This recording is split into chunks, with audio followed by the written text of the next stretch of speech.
Olá, bom dia, queridos. Paz seja convosco.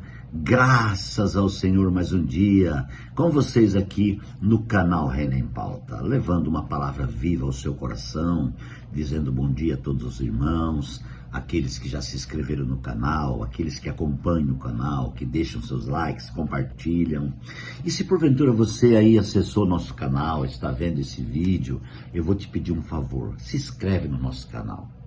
Porque quando você se inscreve, você está cooperando para a pregação do Evangelho do Reino a todos os povos. Então, se inscreve no canal, é fácil e simples, um clique você se inscreve, com outro clique você toca naquele sininho que aparece, e então você será notificado aí de todas as mensagens que nós colocaremos aí no YouTube, tá bom?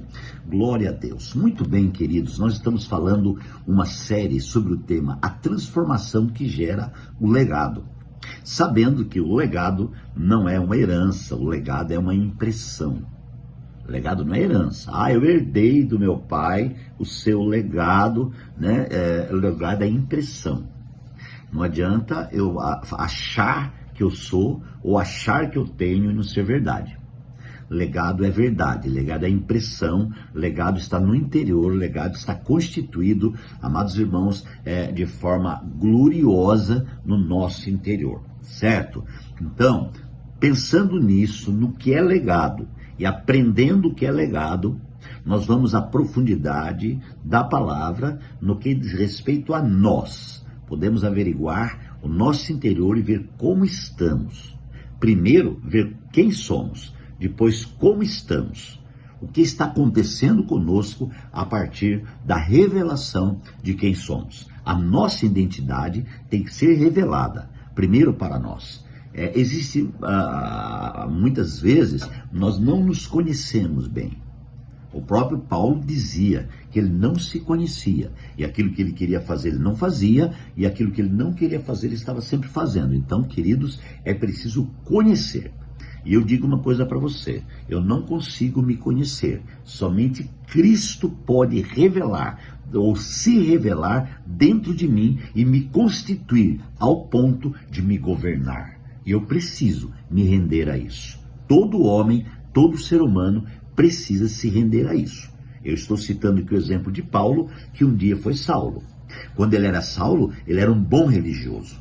Ele cumpria todos os desígnios da religião, tudo que a religião pedia ele cumpria. Mas um dia ele teve um encontro real com Cristo.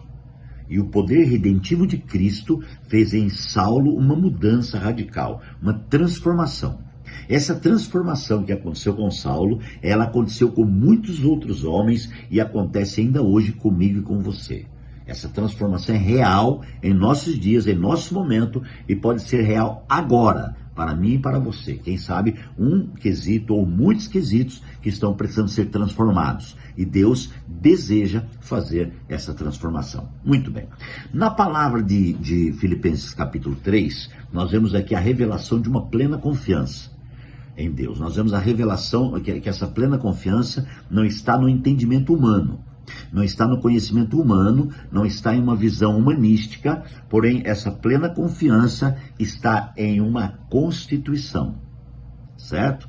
Está em uma visão revelada, impressa no nosso interior. Portanto, a partir disso, então, gerou em nós uma transformação que, consequentemente, gerou, amados irmãos, exatamente o legado. A partir daí, então, acontece o que, irmãos? Uma expressão. E a expressão, ela é divina. A expressão, ela é divina. E a expressão, irmãos, ela vem de dentro para fora. Então, o interior expressa Deus. A partir dessa junção, dessa comunhão real entre Deus e o homem. A expressão, né, ela mostra a vida de Deus, ao ponto de que naquela época as pessoas olhavam para os cristãos, olhavam para aqueles que tinham sido transformados e deram a eles o nome de cristão. Porque cristão é alguém parecido com Cristo. E eles só ficaram parecidos com Cristo porque foram transformados no seu interior. Tá certo? Então, aí está o segredo, ou seja, o que a transformação produz. A transformação produz, então, o legado, ela gera o legado. E esse legado, que é a impressão da vida de vida em nós, ele, organicamente, produz o quê? A expressão e também a edificação. Glória a Deus. Deu para entender? Deu para pegar os pontos aí? E agora, então, na palavra, Filipenses 3, amados, diz assim, ó. Então, o que eu concluí já hoje, e vou continuar, diz assim, eu me considero como esterco para poder ganhar a Cristo. Verso 9 é uma sequência do versículo. E ser encontrado nele. Olha só, irmãos. Não tendo a minha própria justiça que procede da lei, mas a que vem mediante a fé em Cristo. A justiça que procede de Deus se baseia na fé. Precisamos entender isso na íntegra. Precisamos ter aqui a clarificação da parte do Espírito para entender o que esse versículo tem para nós, para nos acrescentar. A partir do momento, então, que você recebe a inclusão da vida de Deus, você é encontrado nele. Mas essa palavra ser encontrado nele, ou ser achado nele, me reporta a uma revelação um pouco mais profunda. Um pouco mais profunda. Existe um versículo que diz que Deus nos escolheu nele antes da fundação do mundo. E aqui diz que, amados irmãos, que eu considero, o Paulo está falando, eu considero tudo que é meu como esterco, para ser encontrado nele. Ou outra versão diz achado nele. O que nós entendemos então? Que o homem já está em Deus. Deus já escolheu o homem. O grande problema é o homem se encontrar em Deus. E o que impede do homem se encontrar em Deus? O seu egocentrismo, o seu achismo, né? A sua religiosidade. Então, aqui há um entendimento profundíssimo, né? Ele fala que quando eu me rendo, eu me acho nele. Quando a minha alma sobressai e eu me acho em mim, eu acho que eu sou, que eu posso, que eu tenho, que eu faço, então eu não consigo me ver nele. Então o governo dele já não está comandando, porque o governo natural e humano está mandando. Você sabe que existe dois governos dentro do homem. Um governo divino e um humano. Uma vontade espiritual e uma carnal. Uma ação do espírito e uma ação da alma. Então é preciso atentar com muita diligência para esses fatos. E Paulo está falando então que eu considero tudo que eu ganhei como esterco para ser achado ou encontrado nele. Olha só. Aí ele fala assim, não tendo a minha própria justiça que procede da lei. Então a minha justiça procede da lei. Não tendo a minha justiça que procede da lei. Isso já acabou. Com a cruz acabou. Agora existe algo novo acontecendo. Diz assim, ó, mas a que vem mediante a fé em Cristo. Eu falei que Cristo é alguém que mora dentro. Então a justiça de Cristo, ela vem mediante a fé. Porque ele mora dentro. Agora, por que ele fala mediante a fé? O que é fé? Fé é a certeza das coisas que se esperam e a prova daquelas que não se veem. Então vamos lá, para o ponto de revelação. Você vê Cristo? Não. Você vê Deus? Não. Mas você crê em Cristo? Sim. Mas você crê em Deus? Sim.